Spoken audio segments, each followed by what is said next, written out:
In this video I am going to talk about Mortal Kombat, developed by NetherRealm Studios, also known at the time as Midway Studios, and how this unusual take on a fighting game with bloodshed as their main attraction would end up causing a lot of controversy and a negative outlook on only on Mortal Kombat but the fighting games genre. Mortal Kombat's journey began in arcades in the early 1990s, where its unique blend of digitized graphics, brutal gameplay, and cinematic storytelling captured the imagination of gamers worldwide. Created by Ed Boon and John Tobias, the series quickly became a cultural phenomenon, sparking debates over video game violence and censorship while building a loyal fanbase. Its iconic characters, from Sub-Zero to Scorpion, became household names, and its legendary tagline, "Finish him," became a hallmark of its identity. The controversy surrounding Mortal Kombat reached its peak in the early 1990s, ignited by public outcry over the game's graphic depiction of violence and its infamous fatalities. These ultra-violent finishing moves, where players could decapitate, dismember, or otherwise brutalize their opponents, drew widespread media attention and alarmed parents and lawmakers alike. News outlets ran headlines, describing the game's content as disturbing and morally reprehensible, which then sparked debates even reached the halls of the US Congress to determine what to do with the ultra-violent video game. What truly set Mortal Kombat apart from other fighting games of its era was its revolutionary gameplay mechanics and design philosophy. Unlike the more cartoonish and fast-paced style of titles like Street Fighter II, Mortal Kombat introduced a grittier, more realistic aesthetic, thanks to its use of digitized actors for character sprites. This gave the game a distinctly lifelike feel, making the combat seem more visceral and immediate. Another standout feature was the inclusion of fatalities, a mechanic that allowed players to finish off their opponents in grotesque and often imaginative ways if they input the correct button sequence at the end of a match. This not only added a layer of complexity to the game but also became a defining characteristic of the franchise. The fatalities were equal parts shocking and enticing, pushing the boundaries of what video games could portray at the time. Mortal Kombat also differentiated itself with its unique control scheme. While many contemporaries relied on 6-button layouts for light, medium, and heavy attacks, Mortal Kombat streamlined its controls to 4 buttons: high punch, high kick, and low kick, complemented by a block button. This made the game accessible to newcomers yet deep enough for veterans to master. Furthermore, the game emphasized juggling combos, allowing skilled players to string together devastating attacks by keeping opponents airborne, a mechanic that added a strategic layer to the combat. Additionally, Mortal Kombat's characters each had distinct movesets and special attacks that felt tailored to their personalities, from Scorpion's iconic spear throw to Sub-Zero's ice blast. These moves were not only visually impressive but also tactically significant, offering players a variety of strategies to employ during matches. This diversity in character design encouraged experimentation and made every battle feel unique. With these innovations, Mortal Kombat redefined the fighting game landscape and laid the groundwork for countless imitators and successors. Its mechanics weren't just about aggression and violence, they were about precision, timing, and the thrill of mastering a game that dared to be different. In 2009, Mortal Kombat experienced a significant turning point when Warner Bros. Interactive Entertainment, a division of Warner Bros. Discovery, acquired the rights to the franchise as part of its purchase of Midway Games. This acquisition brought NetherRealm Studios, the rebranded development team, under the Warner Bros. Umbrella. The move not only ensured the continuation of the Mortal Kombat series but also opened the door for exciting crossovers between Mortal Kombat and other Warner Bros. Properties, most notably the DC Universe. This new chapter in Mortal Kombat's history was marked by the release of Mortal Kombat vs. DC Universe in 2008, a game that blended the brutal combat of Mortal Kombat with the iconic superheroes and villains of the DC Universe.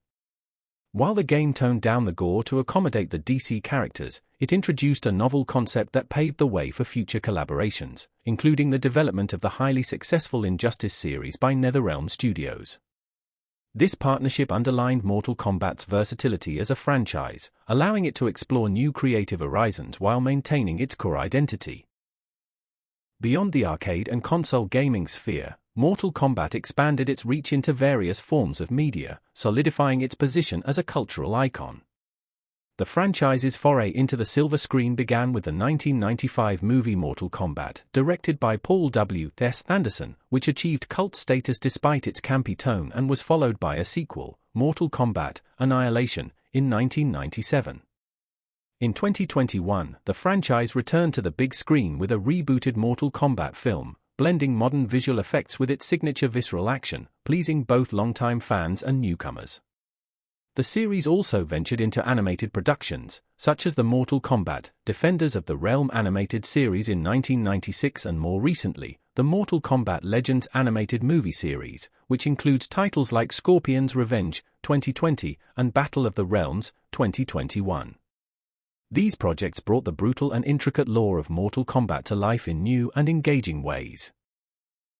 In addition to these, Mortal Kombat became a staple in comic books, with various series published over the years that explore the backstories and relationships of its iconic characters. Its partnership with DC Comics during the Mortal Kombat vs. DC Universe game also paved the way for crossover narratives that captivated audiences. The franchise's influence extended to web series as well, with Mortal Kombat: Legacy 2011 to 2013, delivering a grittier and more mature retelling of the character's origins, further demonstrating the adaptability and enduring appeal of the Mortal Kombat universe across multiple formats. The impact of Mortal Kombat on the esports scene has been equally profound, as the franchise carved its niche within the competitive fighting game community.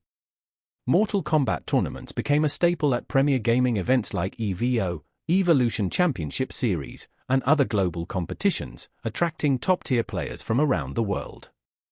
Its fast-paced, high-stakes gameplay lends itself perfectly to thrilling matches that keep audiences on the edge of their seats. NetherRealm Studios contributed significantly to the competitive landscape by launching official Mortal Kombat Pro Series events, offering substantial prize pools and fostering a robust community of professional players. These tournaments showcase the depth of the game's mechanics, highlighting the skill and precision required to master intricate combos, character matchups, and strategic mind games. Players would often study frame data, timing, and character-specific nuances to gain an edge over their opponents. Additionally, Mortal Kombat's competitive community thrived online, with platforms like Twitch and YouTube hosting live streams and analyses of matches that brought the excitement to a wider audience. The inclusion of ranked modes in the game itself allowed casual players to test their skills in competitive settings, making it accessible for newcomers while maintaining its appeal to seasoned veterans. The Mortal Kombat franchise's ability to blend visceral combat with a competitive framework continues to make it a standout title in the esports arena, proving its legacy as not just a cultural phenomenon but also a cornerstone of the global gaming competition landscape. Another intriguing aspect of Mortal Kombat's journey has been its embrace of cinematic icons as downloadable content, DLC, characters in recent games. This strategy not only delighted fans of the series but also drew in enthusiasts of classic movies, enriching the franchise with fresh narratives and dynamic gameplay options.